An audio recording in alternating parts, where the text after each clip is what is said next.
네. 상대방이 청하지 않는 충고는 뭘까요? 잔소리입니다. 원치 않는 충고는 듣고 싶지도 않은 법이죠. 그래서 이 말을 상대방이 원치 않는 충고는 하지 않는 법이라고 삶의 바이블처럼 받아들이는 사람들이 점점 많아지고 있습니다. 실제로 누군가 내가 원치 않는 충고를 하게 되면 인상을 이제 이렇게 찌푸리게 됩니다.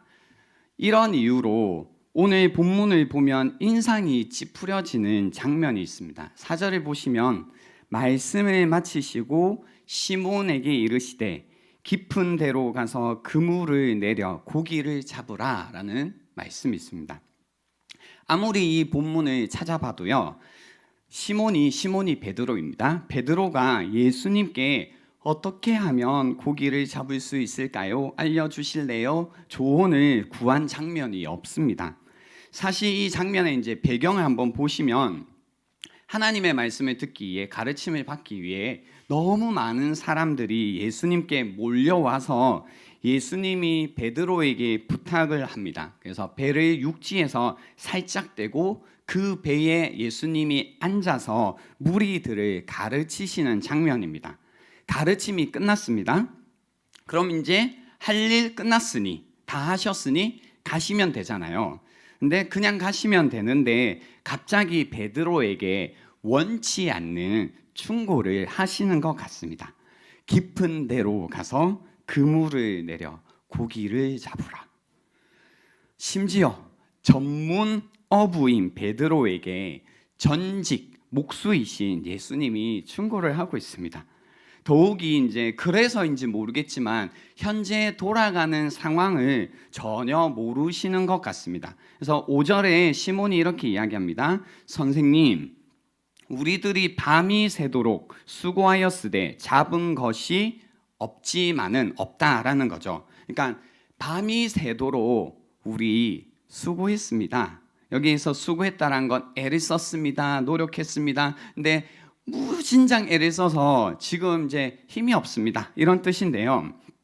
이 말에서 우리가 알 수 있는 것은 전문 어부들은 밤에 고기를 이제 낚시를 하는구나라는 걸 알 수 있습니다. 그래서 밤에 그물을 내렸던 겁니다. 근데 날이 좋지 않아, 아무리 베테랑이다 할지라도 날이 좋으면 어쩔 수 없잖아요. 날이 좋지 않아 밤이 새도록 수고했는데 잡은 것이 없다라고 이야기하고 있는 겁니다. 그래서 주님이 하신 충고는 그것이 그물을 던지기에 좋은 시간대도 아니고 그리고 좋은 날도 아니라라는 겁니다. 아무것도 잡지 못한 날인데 지금 뭐라고 이야기를 하고 계시냐면 깊은 데로 가서 그물을 내리라고 하시는 게 아니라 뭐예요? 내려서 뭐 하라고 하세요? 뭐라고 하세요? 고기를 잡으라고 하시죠. 그러니까 깊은 데로 가서 그물을 한번 내려봐봐 정도가 아니라 그물을 내려 고기를 잡으라고 하시는 거예요. 그럼 이제 뭐 베드로가 이래야 돼요? 깊은 바다를 생각 못했네요. 아니면 우리가 깜빡하고 그물을 내리진 않았네요. 뭐 이럴까요? 그죠? 다 해봤던 거 아닐까요? 그래서 이 사실 주님께서 하신 이 말씀, 깊은 데로 가서 그물을 내려 고기를 잡으라 라는 이 말씀은 상식적으로, 이성적으로, 상황적으로 볼 때 좀 별로입니다, 사실. 그래서 그렇게 해야 되는, 주님이 주시는 이 어떤 충고 같은 이 말을 따라야 할 이유가 전혀 없습니다. 오히려 성경은 베드로에게 뭔가 할 말들을 많게 만들어줍니다. 그래서 이런 거죠.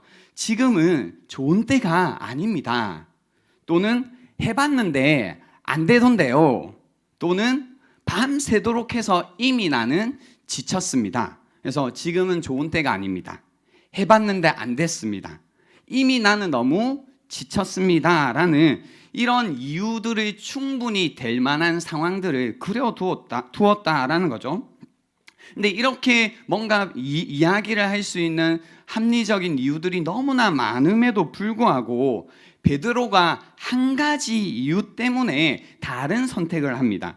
5절 말씀에 보시면 시몬이 대답하여 이르되 선생님 우리들이 밤이 새도록 수고하였으되 잡은 것이 없지만은 뭐라고 나와 있어요?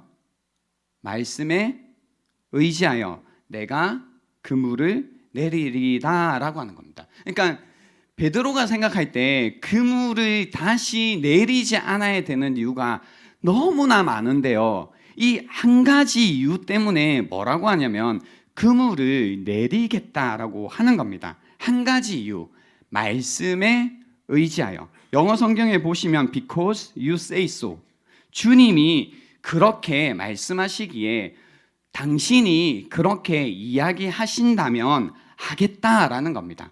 그래서 누가 이야기를 하시는가가 중요하다라는 겁니다. 되게 심플하지 않나요?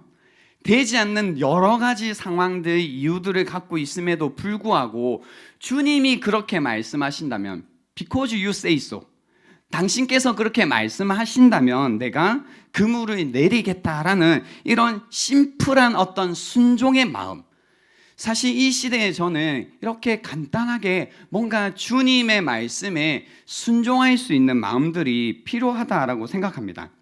나는 하고 싶지 않은데 그게 별로 현실적이지 않다라는 이유에서, 그럴 마음이 없다라는 이유에서, 내 생각에는 안 될 것 같다라는 이유에서 여러 가지 우리는 이유와 핑계를 대며 주님의 말씀에 순종할 수 없는 이유를 대고 있습니다.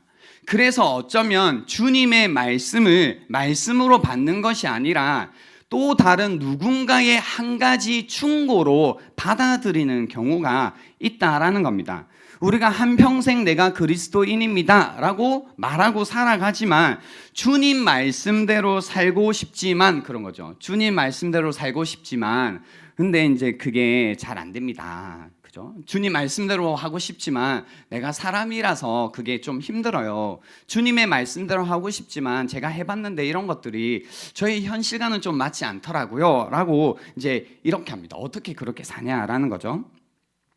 우리가 평생 예수님의 말씀을 충고로 받아들이는 한 순종이라는 것을 우리가 모를 수도 있다라는 겁니다. 순종한다라는 것은 주님이 그렇게 말씀하시니까 한다라는 겁니다. 다른 이유가 더 필요한 것이 없다라는 겁니다. 주님이 그렇게 말씀하신다면 그 주님의 말씀에 의지하여 내가 그렇게 하겠다라는 겁니다. 비록 지금 좋은 때가 아니다 할지라도, 해봤는데 안 되었다 할지라도, 이미 나는 너무 지쳤다 할지라도 주님이 나에게 말씀하신다면 한번 해보겠다라는 겁니다. 그래서 어떤 일이 벌어지게 되나요? 6절 말씀에 보시면 그렇게 하니, 순종했다라는 거죠. 고기를 잡은 것이 심이 많아 그물이 찢어지는지라. 7절 이에 다른 배에 있는 동무들에게 손짓하여 와서 도와주세요 하니 그들이 와서 두 배의 채움에 잠기게 되었더라라는 겁니다. 예수님께서 말씀하신 대로 깊은 곳에 가서 그물을 내렸던 것 같습니다. 그러니까 주님의 말씀대로 고기가 잡혔는데 보통 잡힌 게 아닌 거죠. 어마어마하게 잡혔는데 아마 여기에 이제 상황을 통해서 짐작할 수 있는 것은 베드로가 어부 이제 경력 가운데 가장 많은 물고기를 잡은 것 같습니다. 그러니까 거의 기적 같은 일이 일어난 거죠. 그러니까 물고기를 얼만큼 잡으면 기적일까라고 할 때 자신이 이때까지 경험해 본 것 이상으로 잡기 시작하면 그것을 사람들은 기적이다라고 받아들인 겁니다. 그냥 놀래는 거죠. 아니, 물고기가 너무나 많이 잡혀서 나만으로 감당이 되지 않고 도와달라고 했는데 그 도와준 배와 200까지 다 잠기고 있는 상황인 겁니다. 이게 믿어지시나요? 고기 때문에 배가 잠기고 있는 상황. 뭔가 이 무게감이란 것을 느낀 거죠. 그러자 이 물고기로 인해서 두 배가 막 잠기는 상황을 볼 때 여러분 이제 이 장면을 가만히 보시면 예수님은 가르치시고 깊은 데로 가서 그물을 던져 물고기를 잡으라 하고 나서 가셨을까요? 아니면 해변에 계셨을까요? 아니면 배에 계셨을까요? 어디 계셨을까요? 자세히 읽어보면 나오면 뭐 제가 신비 이런 건 아니고요. 배에 계셨겠죠. 나중에 이제 보시면 아는데 그 배에 계신 겁니다. 그래서 이 상황을 보는 순간 시몬 베드로는 함께 배에 있는 주님에게 어떻게 하기 시작하냐면 8절입니다.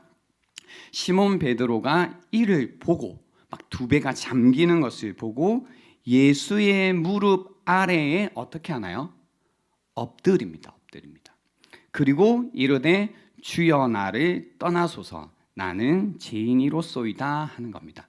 저는 사실요 이 베드로의 리액션이 예전엔 좀 이해가 되지 않았고요. 그리고 사실 별로 설명해 주는 사람도 없긴 했었어요. 그러니까 물고기가 많이 잡히면 옆에 예수님이 계시면 보통 어떻게 할 것 같아요? 짱이다 당신. 진짜 당신 말대로 하니까 물고기 진짜 많이 잡히네. 뭐 이럴 것 같잖아요. 아닌가요? 아니면 다음에도 저 좀 도와줄 수 있어요? 뭐 이럴 것 같은데 여기에서 반응이 뭐냐면 이를 보고 예수의 무릎 아래에 엎드리는 겁니다. 그리고 하는 말이 뭐냐면 주여 나를 떠나소서 나는 죄인이로소이다. 뭘까요 이게 여러분? 물고기를 많이 잡은 거와 내가 죄인인 건 무슨 관련이 있는 걸까요? 제가 이 말씀을 이제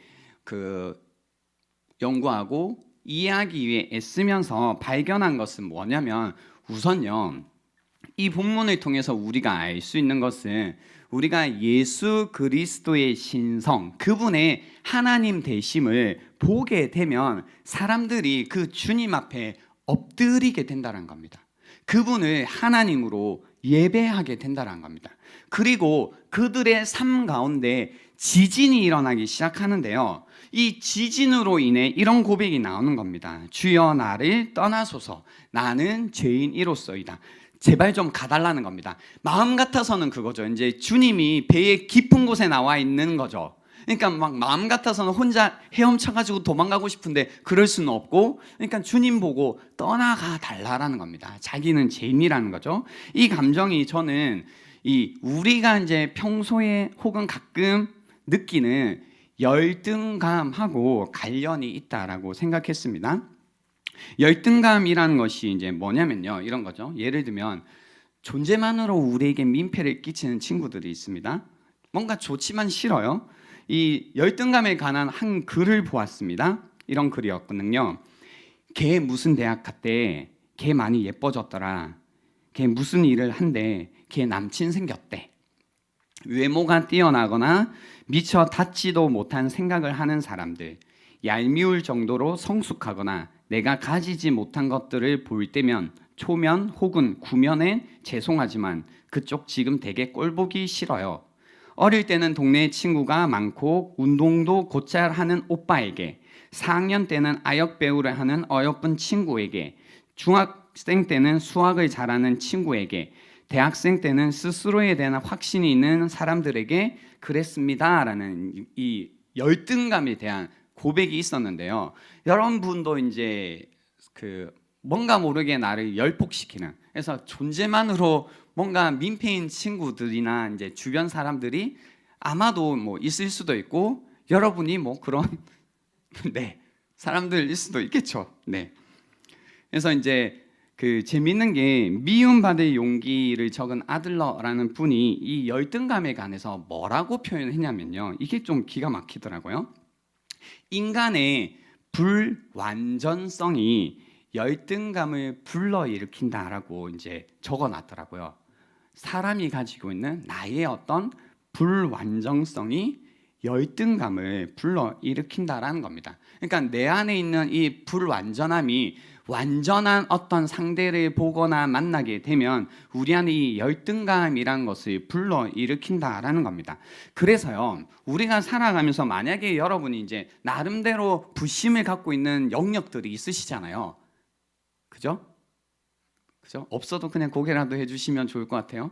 네, 이제 스스로 이제 그래도 나는 얼굴이 자신 있지. 그래도 나는 내가 좀 똑똑해. 그래도 나는 남자친구를 잘 만나. 그래도 나는 여자친구가 괜찮아. 그래도 나는 스타일이 괜찮지. 그래도 나는 우리 부모님이 괜찮아. 그래도 나는 이때까지 참 성적은 좋았어. 그래도 나는 좋은 회사에 들어가 있지. 그래도 나는 인정은 받아 라고 해서 자신만이 가지고 있는 이 부심이 있거든요. 근데 이제 내가 예를 들면 똑똑하다고 해볼게요. 내가 이제 막 똑똑하다라고 생각하고 주변에 있는 사람들보다 그래 내가 그래도 스마트하구나 이렇게 생각하고 사는데 어느 날 이제 정말 똑똑한 사람을 만나는 겁니다. 이야기를 나눠봤는데 몇 마디도 못 하겠는 거예요. 그 사람 앞에서는. 그러면 이제 우리 삶 가운데 열등감이라는 감정을 넘어서서 우리 안에 이제 지진이 일어나기 시작하는 겁니다. 그리고 고통스러운 겁니다. 그리고 나는 그냥 살지 말아야겠다라는 생각이 드는 거죠. 여러분 직장 혹시 다니시는 분들 중에 나는 정말 컴퓨터를 잘해라고 생각했는데 이제 다른 이제 같이 입사한 동기나 아니면 어떤 사람들을 봤는데 컴퓨터를 다루는 거 보니까 나는 그 앞에 대니 완전히 이제 애기 수준인 거죠. 이건 명함도 못 내미는 거죠. 그러면 이제 그분을 볼 때마다 자꾸 나는 자책을 하게 되는 거죠. 나는 일을 하지 말아야 돼. 나는 내가 무슨 월급을 받나, 내가 무슨 회사를 다니나, 나는 때려치워야겠다. 나는 그냥 살지 말아야겠다. 이런 생각들이 찾아온다라는 겁니다. 그러니까 그 영역이요, 내가 자신 있어 하고 내가 잘한다라고 믿는 부분, 그래서 더 나아가서 내가 그것이 자신 있기에 나의 정체성에 뿌리를 둔 그 무엇이라면 이것이 더 심각해지는 겁니다. 다른 건 몰라도 이것만큼은 이라고 해서 거기에 나의 정체성의 뿌리를 두고 있는데 그것보다 훨씬 잘하는 뛰어난 누군가를 만났을 때 이 정체성의 뿌리 자체가 완전히 흔들리게 되는 겁니다. 삶이 완전히 지진이 나기 시작하는 거죠. 그 경험이라는 것은 그냥 이 정도의 질투나 열등을 넘어서서요, 나라는 존재를 굉장히 고통스럽게 만드는 겁니다. 나라는 사람을 완전히 깨트려지게 만드는 경험이다라는 겁니다. 그래서요, 여러분이 만약에 그런 사람들을 만날 때도 열등감을 느끼거나 혹은 삶의 지진이 일어났는데 내가 살지 말아야겠다라고 느꼈는데 완전하신 하나님을 만났음에도 불구하고 내 인생 가운데 단 한 번도 이러한 지진을 경험해 보지 못했다라는 것은, 그래서 그 하나님 앞에 나는 죄인입니다, 주님 제발 떠나주십시오, 내가 죽겠습니다 라는 고백을 안 해봤다라는 것은 아직 이 하나님, 성경이 말씀하시는 이 하나님을 우리가 아직 경험 못 해봤을 수도 있다라는 겁니다. 그래서 성경에 보면요, 사람들이 진짜 하나님을 만날 때 이런 일들이 계속해서 일어납니다. 이사야 6장 5절에 보면 이 거룩하다 이 영광의 하나님을 만난 이사야는 뭐라고 고백하냐면, 그때 내가 말하되 화로다 나여 망하게 되었도다. 나는 입술이 부정한 사람이요 나는 입술이 부정한 백성 중에 거주하면서 만군의 여호와이신 왕을 배웠음이로다 하였더라라는 이 고백을 하는 겁니다. 욥기에서도요, 욥이 이 하나님을 만나거든요, 이 살아계신 하나님. 그래서 욥기 42장 5절 6절에 보면 이렇게 고백합니다. 내가 주께 대하여 귀로 듣기만 하였사오나 이제는 눈으로 주를 배움나이다. 그러므로 내가 스스로 거두어 드리고 티끌과 재 가운데서 회개하나이다 라는 이 고백을 하는 겁니다. 그러니까 하나님이 인정해 주신 의로운 욥조차 뭐라고 고백할 수밖에 없냐면, 그 살아계신 하나님을 만났을 때 티끌과 재 가운데서 자신을 회개할 수밖에 없는 존재로 봤다라는 겁니다. 베드로의 고백도 동일한 거 아닌가요? 그냥 와 좋다 최고 이런 정도가 아니라 뭐라고 고백하고 있냐면, 나를 떠나라는 겁니다. 주님 제발 날 떠나주십시오. 나는 죄인입니다. 나를 떠나달라는 겁니다. 살아계신 하나님이신 예수 그리스도를 만나자 이 고백을 하고 있는 겁니다. 그의 삶이 흔들리기 시작하는 겁니다. 그 가운데 두려움이 있었고 자기의 존재를 제대로 보기 시작하는 겁니다. 하나님을 직면하자 자신이 어떤 존재인지도 직면하기 시작하는 겁니다. 우리가 예수 그리스도를 만날 때 힘든 게 이런 부분이죠. 뭐냐면 편안하게 예수님을 믿어요. 그런데 어느 날 정말로 성경이 말씀하시는 이 하나님, 이 살아계신 하나님을 만났을 때 우리가 하나님 만나니까 좋구나, 피스풀하다, 편안하다, 너무너무 좋다, 이렇게 고백하는 것이 아니라 우리의 삶이 흔들리는 겁니다. 내가 지금까지 생각했던, 믿었던, 살아왔던 모든 방식에 있어서 나의 정체성까지도 완전히 뒤집어지는 일이 일어나는 겁니다. 그것이 너무 괴로운 겁니다. 내가 막 뒤집어지려고 하니까 그걸 견딜 수가 없는 겁니다. 주님, 나를 떠나소서. 나는 죄인으로서이다.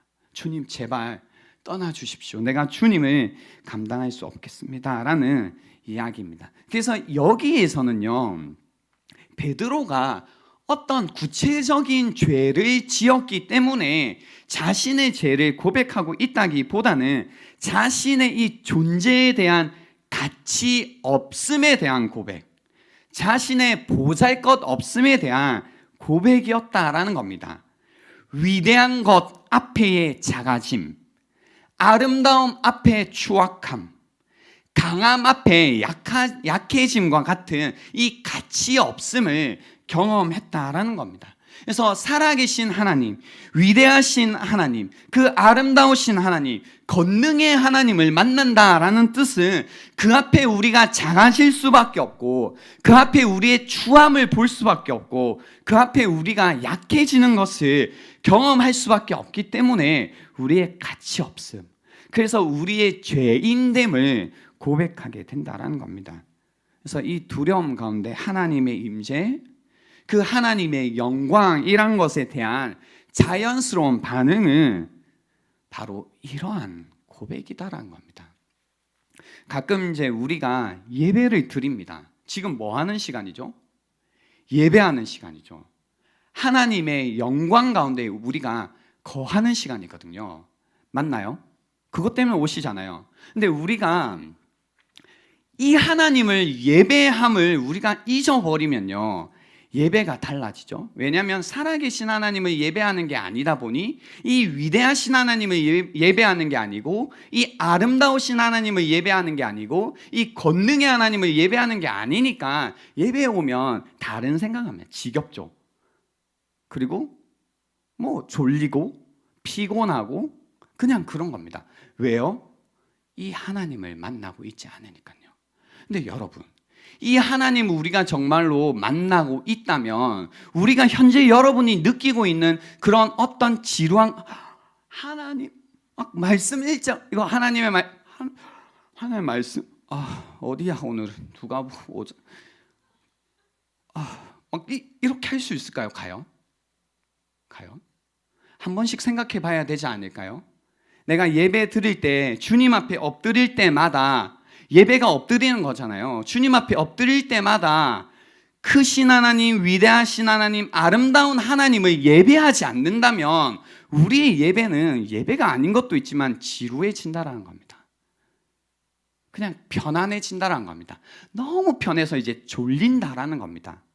그래서 내가 자꾸 마음이 편안해지면 예배 드릴 때요, 그리고 여전히 세상과 비교해서 가지고 있던 열등감이 여전히 내 안에 숨쉬고 있다면 내가 정말로 이 살아계신 하나님, 이 영광의 하나님을 예배하고 있는지를 보셔야 된다는 겁니다. 우리는 그 하나님을 예배하기 위해서 여러분의 그 귀한 시간을 들여 이 자리에 나와 있다는 겁니다. 그걸 잊지 마셔야 되는 겁니다. 그래서요, 이 영광의 그 하나님을 만나자 자신이 죄인인 걸 고백하는 겁니다. 그때 이제 예수님께서 이렇게 고백하는 베드로에게 이야기를 하십니다.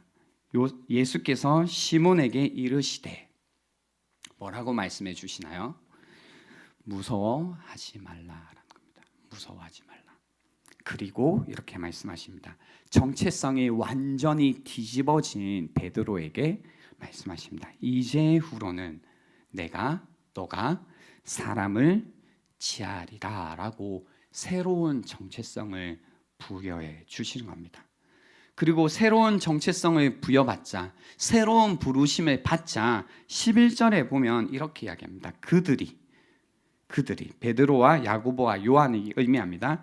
배들을 육지에 대고, 이제 물고기 막 가득 씌었죠. 그리고 배를 육지에 대고 내린 거죠. 그리고 모든 것을 버려두고 어떻게 해요? 예수를 따르는 겁니다. 어떤 예수님요? 이 영광의 하나님이신 예수 그리스도를 따르는 겁니다. 그 영광 앞에서는 자신들이 잡은 물고기도 어쩌면 그의 인생 가운데 가장 위대한 성공이라고 할 수 있는 물고기, 배, 모든 것을 다 내려놓고 그 하나님이신 예수 그리스도를 따라갔다라는 겁니다. 따르다라는 뜻은요, 같은 방향으로 누군가의 뒤를 따라간다라는 겁니다. 베드로 보세요. 주님께 나를 떠나라고 하다가 그 주님이 그 베드로를 불러주시니까 이제는 모든 것을 떠나 주님을 따라가는 겁니다. 그의 부르심으로 인해 그의 모든 것을 떠나 그분을 따르게 되는 겁니다. 여러분에게는 이 하나님에 대한 경험이 계신가요? 이 하나님에 대한 경험이 있으시고 그분의 부르심이 있었기에, 나의 정체성의 변화가 있었기에 내가 가진 모든 것, 심지어 내가 이룬 가장 위대한 성공이라는 것까지도 내려놓고 하나님이신 예수 그리스도를 기쁨으로 따라가는 이러한 삶의 변화가 여러분 가운데 있으셨냐라는 겁니다. 한번 생각해 보십시오. 나는 이 예수를 따르고 있는가? 아니면 내가 평소에 예배하는 것처럼 그냥 지겹고 작고 유치한 그 주님을 따르고 있기에 그냥 어떨 때는 따르고 어떨 때는 모든 것을 버리지 못하고 그냥 따르는, 그래서 너무나 조그마고 약하고 별로 아름답지 않은 주님을 따르고 계시다면, 우리가 성경을 통해서 다시 한번 우리가 믿고 따라야 하는 분은 우리가 모든 것을 버려두고 따를 수밖에 없는 그 주님이다라는 겁니다. 그 주님을 우리 삶 가운데서 따라가야 된다라는 겁니다. 근데 여러분 어떻게 지내세요? 아마 이런 이야기 많이 들으셨잖아요. 모든 것을 버려두고 주님을 따르셔야 됩니다.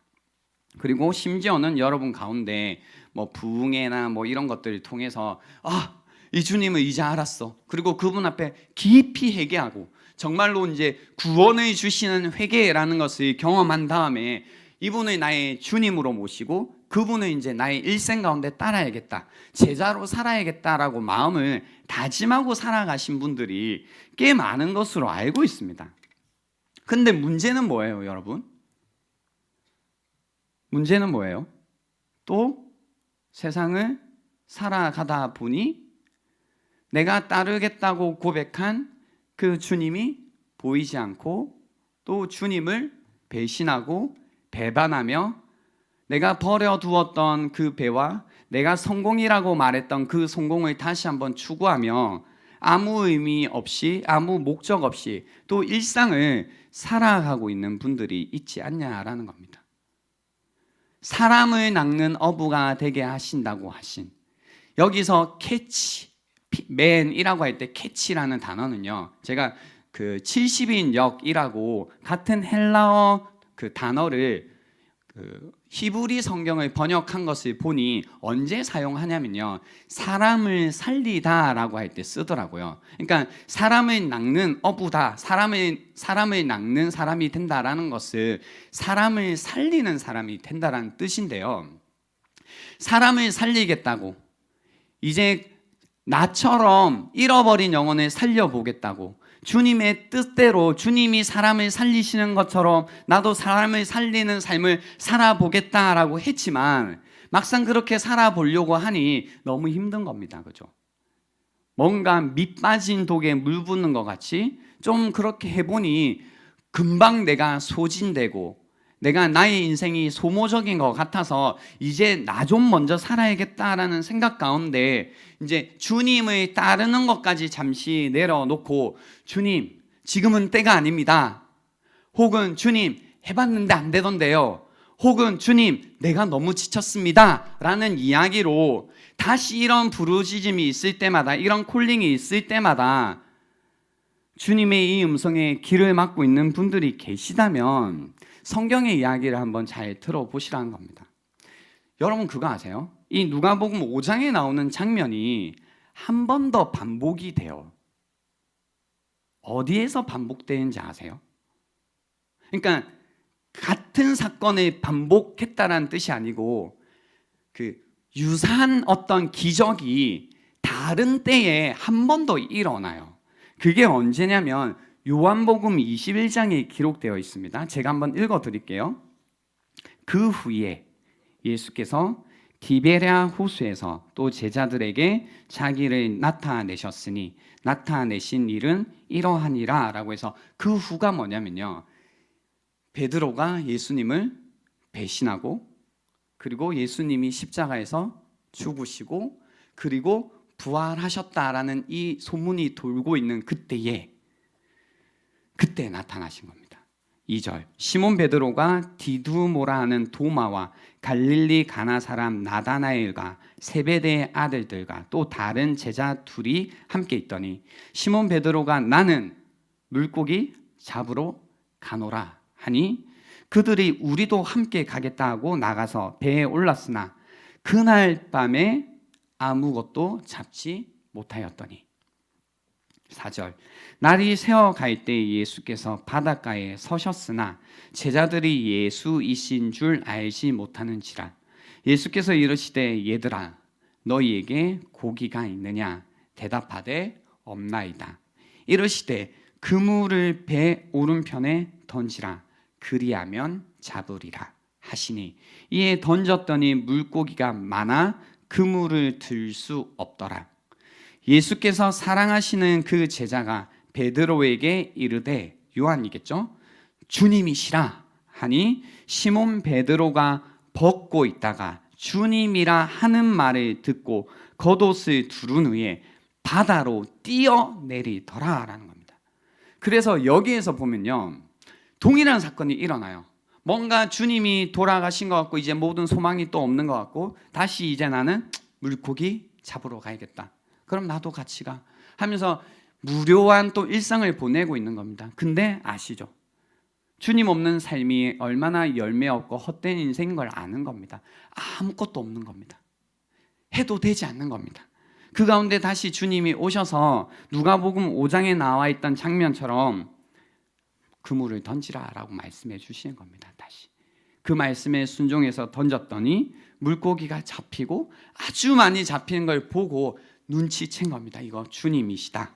그래서요, 같은 문제가 발생했고 같은 어떤 솔루션이 주어졌고 같은 기적이 일어났는데 한 가지 다른 게 있어요.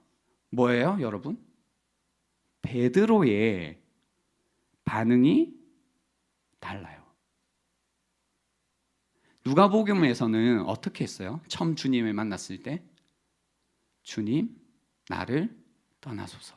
나는 죄인이로소이다 라고 해요. 정말로 떠나달라고 한 거예요. 근데 여기에서 보면요, 베드로가 주님이시라고 하니까 사실은 그렇죠. 상황적으로는 베드로가 어떻게 해야 돼요? 지금 주님이라고 하는 순간 물에 뛰어들어서 더 먼 바다로 도망가야 되는 상황이죠. 그죠? 배신했잖아요. 정말로 죄가 있잖아요. 정말로 부끄럽잖아요. 근데 어떻게 했다고요? 오히려 주님께로 튀어온다고요. 자신의 부끄러움, 자신이 주님을 따르겠다라고 하고 주님을 따릅니다. 모든 사람이 주님을 배신한다 할지라도 저는 끝까지 주님을 섬기겠습니다 라고 말했던 베드로였지만 그 말에 전혀 책임지지 못했지만 주님이시다라는 말을 듣고 주님께로 뛰어들어왔다고요. 뛰어들어왔다고요. 그리고 주님께로 뛰어드는 이 베드로에게 주님이 3번 같은 말씀을 해 주십니다. 뭐라고 이야기하시냐면요. 내가 나를 사랑하느냐라고 물어보십니다. 내가 나를 사랑하느냐? 내가 나를 사랑하느냐? 여러분, 동일한 질문을 주님께서 우리에게 하십니다. 우리가 한때 그 하나님을 알았기에 그분 앞에 회개했고 그분을 나의 하나님으로 나의 그리스도로 고백했고 그분 가운데 주님 나는 이제 나의 삶을 들여 주님을 따르겠습니다 라고 고백했죠. 그렇지만 우리의 삶 가운데 주님을 배반하고 또 배반하고 또 배반하고 그 가운데 주님으로부터 너무나 멀어져 있고 그 가운데 또 아무 의미 없이 목적 없이 정처 없이 방황하며 살아가는 인생이지만 다시 주님을 봤을 때 주님께로 뛰어온 베드로처럼 혹시나 그런 상황 가운데 있다면 실패 가운데 있던 그것이 어떤 자리에 있던 우리가 이 시간 주님께 반응해야 할 것은 무엇이냐면 이 주님께로 뛰어 들어가는 거라는 겁니다. 다시 내가 주님 내가 죄인입니다 나를 떠나소서 물러가는 것이 아니라 주님이다라는 그 이야기, 지금 여기에서 울려 퍼지는 메시지가 여러분에게 하시는 주님의 말씀이다라고 확신하신다면 그 주님께로 뛰어가셔야 된다는 겁니다. 그리고 주님께서 여러분에게 물으시는 그 질문에 답을 하셔야 된다는 겁니다. 내가 나를 사랑하느냐? 주님이 다른 거 묻지 않으십니다. 그래, 너가 실패했지만 너가 넘어졌지만 너가 많은 죄를 지었지만 나를 배반했지만 낙심했지만 그렇지만 내가 나를 사랑하느냐라는 그 질문에 우리가 다시 대답을 해야 된다라는 겁니다. 이 시간 오늘 전체 메시지가 잘 담겨져 있는 한 찬양 곡이 있더라고요. 그래서 이 찬양의 고백을 통해서 오늘 메시지를 여러분이 한번 잘 정리해 보시고 또 내가 나를 사랑하느냐라고 말씀하시는 그 주님께 다시 한번 응답할 수 있는 시간이 될 수 있으면 좋겠습니다.